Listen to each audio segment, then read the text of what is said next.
Now, back to Steiny and Guru on 95.7 The Game.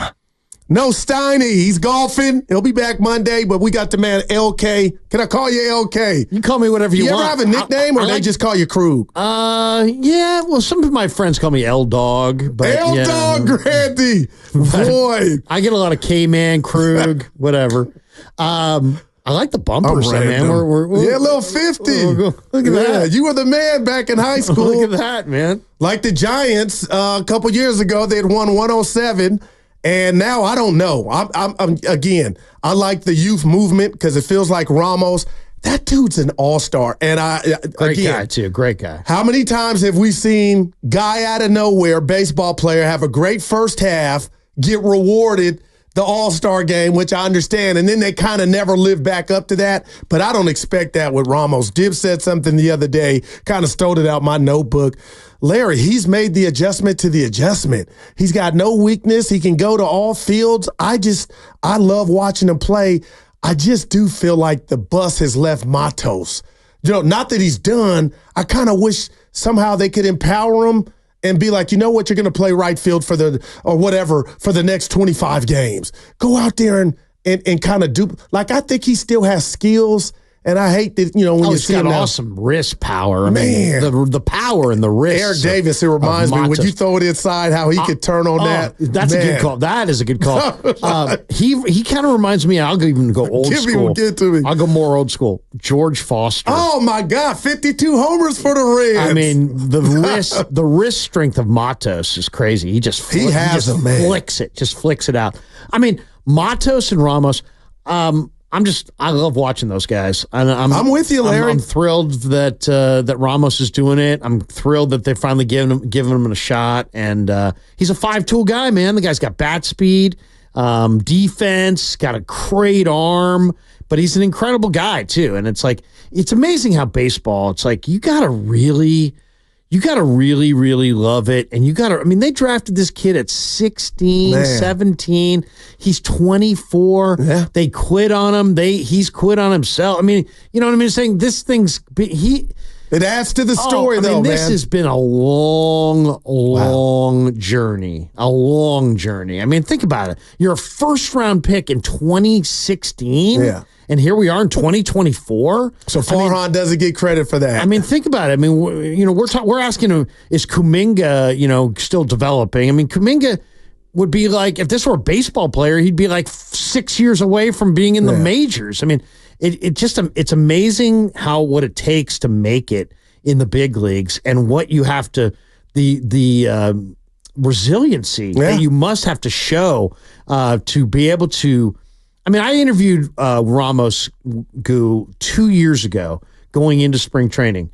And I'm like, he'd already been like, up at that point a few times. But we've been hearing about him, the form. Right. And I said, how do you feel about where you're at? And he's like, I need to prove it that I can do this every day in AAA and produce. And once I do, then I'll be ready for the big leagues. Okay, so that was 2 years ago. So then last year he comes out, he did not have a good year. No. He had a bad year in AAA, and I'm thinking, is this guy just not going to make it? And I was talking to Marty Lurie, and Marty always compared him to Willie Mays because he's 5'10", but he's a 5-tool guy. He's powerful. He's got I could see why. He wasn't saying he was Willie Mays, but he was basically saying he's a 5'10" guy with 5 tools. Yeah. And sure enough, man, Ramos kept grinding. And now he's going to right field. He's hitting the ball. You want to pitch him away. And they're big at bats, Larry. In the crunch time, he just gets, you know what I mean? Amazing. Like crunch time, he delivers. Not only that, he's doing it at home. He's hitting .331 at home. The Ramos. That's a big thing. Yeah, no doubt. The Giants haven't had an outfielder come out of their system since Chili Davis. Hit 30. That's the last corner outfielder to hit 30 home runs, homegrown. And to make an all-star team. But they also... They don't get anybody who even comes close. And now they've got a guy who looks like he's here to stay. And it's exciting. Yeah, it is. It really is. Man, you covered it all with him. And again, I'm rooting for Matos too.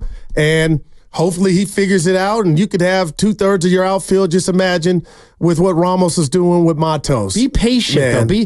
Everybody needs to be patient. But can you, Larry? The Giants, the state of the Giants. Matos was the player of the week, and like 2 weeks later, they're farming him out. That did happen. So that did happen. Roll with these guys a little bit. I'm not saying let them hit 083. But I'm just saying, roll with them a little bit. Don't just be like, hey, good week, great, NL Player of the Week. It's 2 weeks later, you're back in the minors. It's like, let's see if these guys can figure it out in the major leagues. Even Will Clark, who is, obviously works for the organization, is a lieutenant. I wanted him to be manager, but I want him to be manager too, but he's a lieutenant of Farhan's. He works with Farhan in player development. He's a roving minor league instructor. Even he admitted they should have stayed with Matos instead of Jimmy jacking him up and down. But at least he's up now, and hopefully he's up to stay. So, when I sit back and I watch the game, and I think of the Giants better than their record, if that makes any sense. Because, I'll sit in, I'm like, oh, here's the day. They'll get 500 here. They got Cleveland, and then they'll probably win 5 or 6. Here they go, Larry. And then for whatever reason, that's the game they just can't capture. Now they're currently 4 under. But I like to just take a step back and, just think about, everything that is Giants. Bob Melvin, and how much does a manager mean? But Bo Mel, I don't want to say he's a made man, but, he's done a lot in this league as far as a manager. But what are your thoughts on how his first year has gone managing this team? And what's funny is I think of Bo Mel, because me and Pops always say he leads the league more in the kill, kill, kill sign on the replay when there's something, and then you just see him like, his people told him don't challenge it. Right. But we just laugh like the drinking game. I feel like he leads the league, and now we're good. But what do you think of Bo Mel? And if it was Jim Leland, would you say, Goo, if you ain't got the horses, you ain't going to win it? I don't think much of the manager in today's baseball. I think the manager is important. I really do. And I think the manager, can win you World Series. I mean, I think the managers earn their stripes in the playoffs. By making the right decisions and having that feel. Bruce Bochy. Bruce Bochy, perfect example. I think Melvin's a good manager. As I said, I think it was basically a 500 club. The Giants fans got excited because of the late signings, but I think it was basically a 500 club. Now they're playing under 500. Couple things I don't like about the team this year. All right. Their pitchers can't hold anybody on. And Webb is one of them. How can you be an ace if you can't hold? I'm serious. Go ahead. You have Patrick Bailey. He's one of the best catch and throw guys in the game. Quick. His catch to release time is really good, and yet they can't throw anybody out because their pitchers can't keep anybody close. So that's on the pitching coach, Price, and Melvin.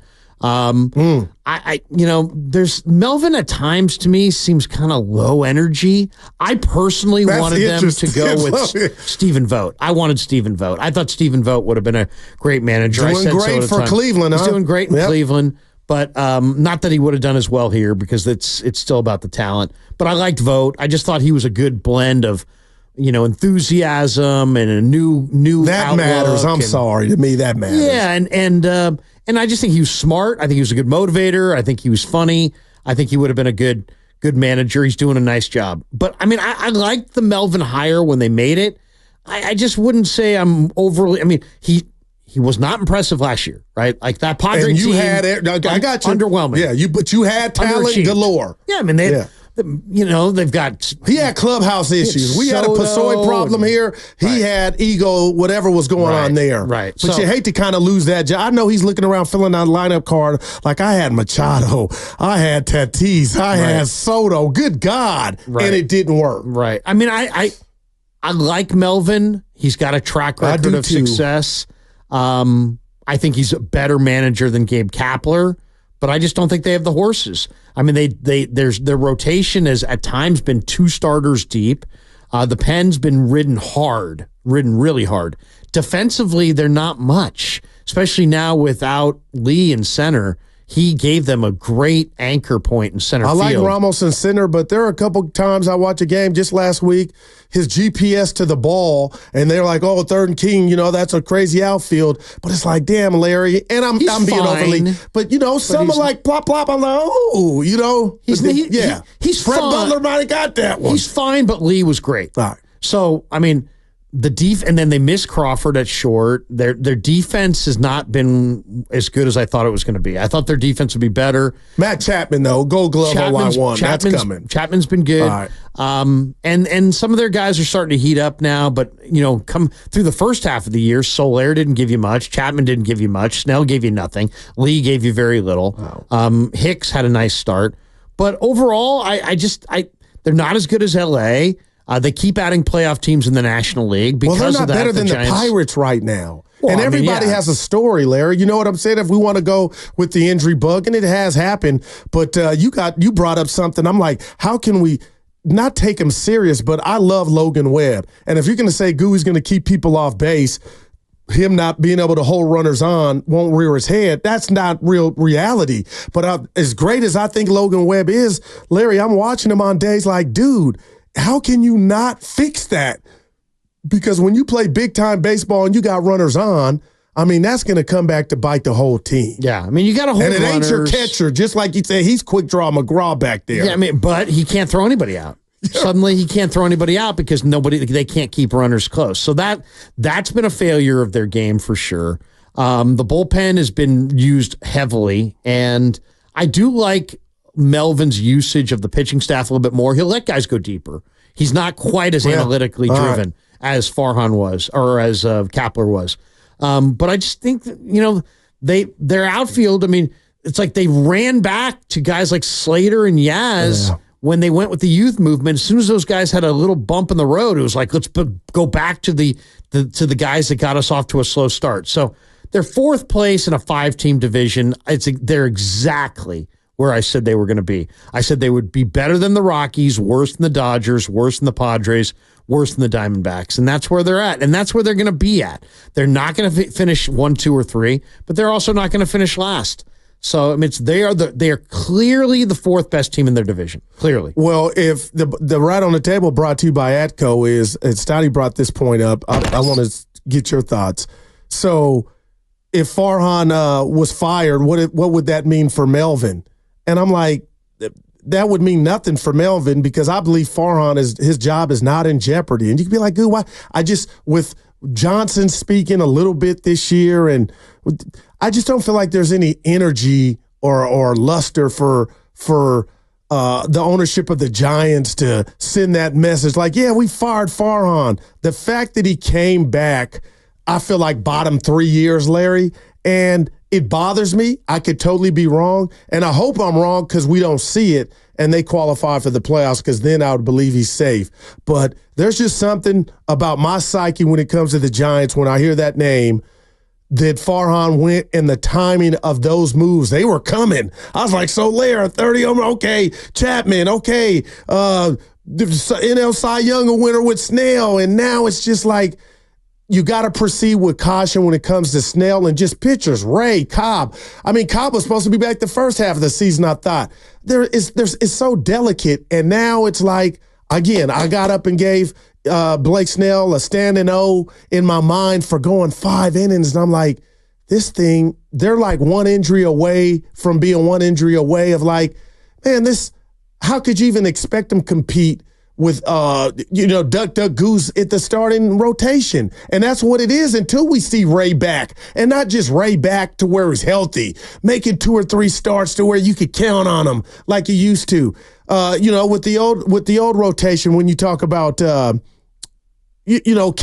and Bumgarner and Lincecum, like they don't have that stability. And that's why I keep saying, yeah, you can judge accordingly, but everybody has a story, Larry, and if health is not on your side, nobody's going to be feeling sorry for you that you couldn't accomplish your goals. I think they've got the makings. If you're saying, okay, where are the Giants? Where are they going? What are they building?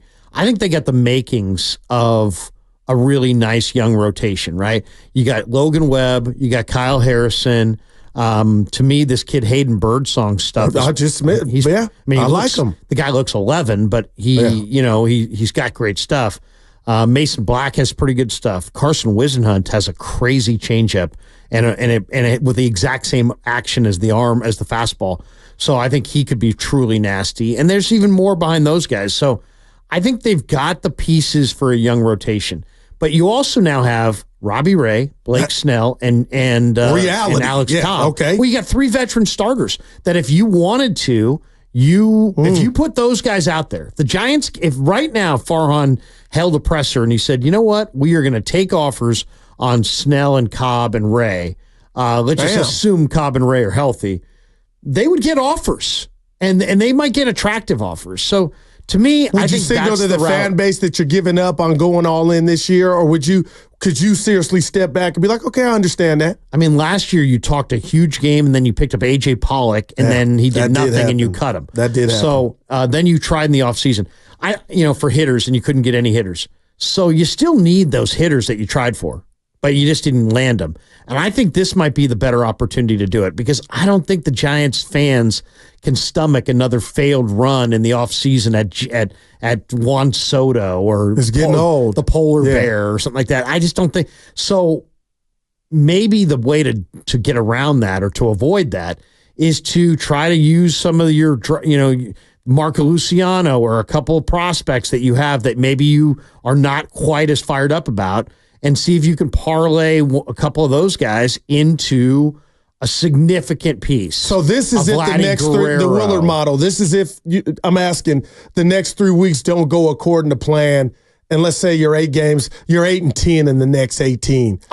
My plan's not changing either way. The Giants' plan should not change either way. But Larry, if you got a chance at getting in, no, you're not trading away prospects for guys who are free agents.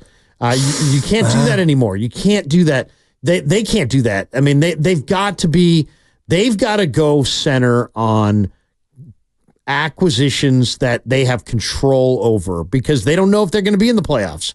I mean, what happens if you trade 3 good prospects for a pitcher that's a free agent at the end of the year, and you lose 5 out of 6 coming out of the trade deadline? Suddenly you're not in the playoff race, and you've traded 3 prospects away, and this guy's walking at the end of the year. You cannot have that happen. So you got to, I would say, trade a starting pitcher for a younger starting pitcher.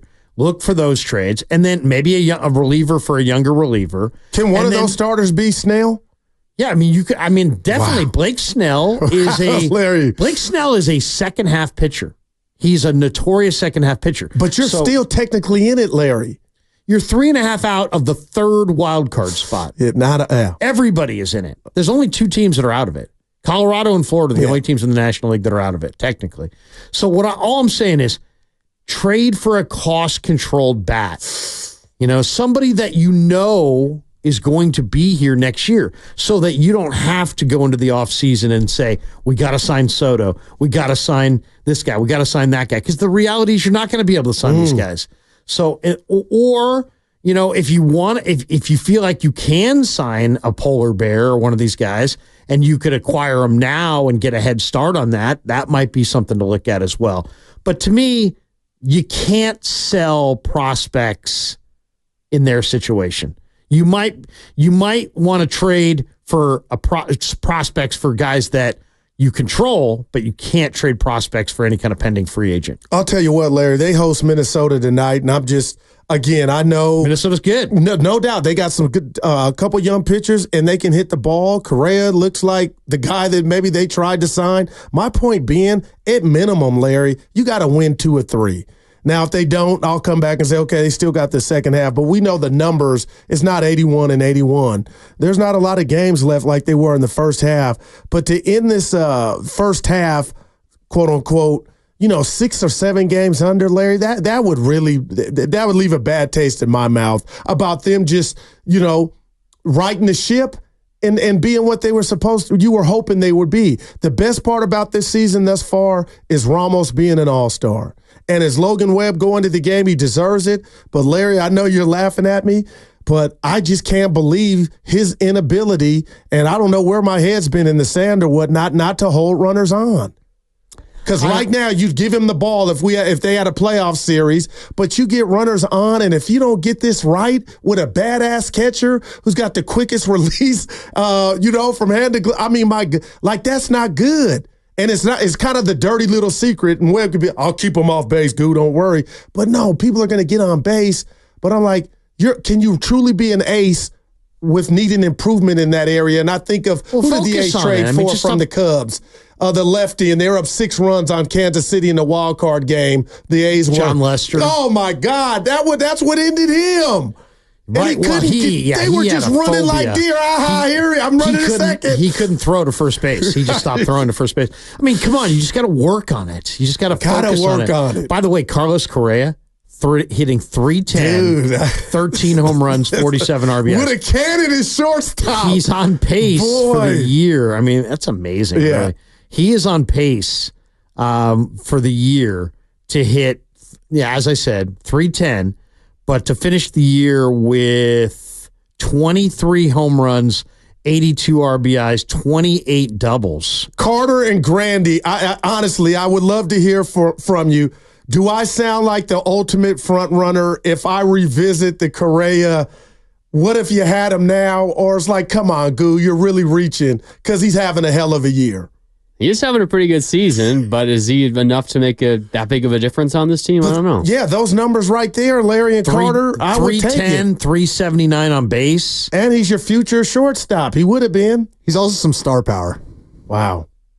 Larry, that's what they don't have. He says star power. I actually think that his lack of star power is why he's not a Giant. I think the Giants agreed to that contract with him, saw that they had absolutely no ticket sales, and were just like, you think so? Yes, I absolutely believe that they pulled out of that because they saw that there was no ticket sales, and they knew that they had a way to get out, and they just got out of it. I mean, guess what? You're still looking for a shortstop, Larry. You're looking for it's not moving the needle. It's getting to the playoffs. He didn't sell tickets, so I mean, nobody. He's not Steph Curry. Well, but I'm saying, for the kind of money, you remember what they offered him? Yeah, 13-year deal. That's cheddar. So they offered him a ton, and there was a week between when he agreed to it and this press conference. I think they sold. I want to bring that up. I think it's FP with Willard today. I think they sold no tickets in that period. That had something to do with it. Yes. Wow, Larry. I think the ownership group said, "What? We just spent X number of dollars on this guy, and this is the most excited the fans are ever going to be, and we sold this many tickets." No. Let's grab Fillmore Mike right before the break. What's up, Mike? Mike, what you know about the Fillmore, Larry? I love the Fillmore. Are you kidding me? What's up, Mike? Yo. What's up, baby? Yo, you got me on already? Yeah. Oh, it's all love. Hey, Larry Krueger. Remember when Mark Willard was hating? It was Shamit. That was the player that was also traded with Gilchrist Alexander. I used to like Shamit was nice. Shamit. I did too. I liked him. I liked them too back then before Gilchrist got good. But nah, man, Farhan ain't got no game, man. He ain't. Before I get to Farhan, you know what the problem with baseball is? 4 innings pitch. 5 innings pitch. Yeah. What happened to people like Dave Burba, Kirk Reeder? Give me 6 strong, 7 strong. All this, I don't know what happened to real hitting. People was hitting 300. You had people in 25, 300. Real baseball players. Now people happy with you in 240, 25 home runs, and you an all-star. You good. Now, our all-star Ramos, hell, man, he didn't win every home run I've seen. It's opposite field. His power is crazy. Now, back to Farhan. Yeah. He's trash. Farhan needs to go. He ain't got no game. He ain't got no swagger. He telling whack jokes. We need somebody with a feel. We need Brian Sabian, somebody that was a real scout, somebody that was out there. Oh, I see. He got some talent. Also, we need a regime that's not going. Somebody that's not going to say, you know what, they think they know it, or we don't need a czar. We need somebody that's going. Brian Sabian used to holler at people, ask different scouts. He hired the best scouts.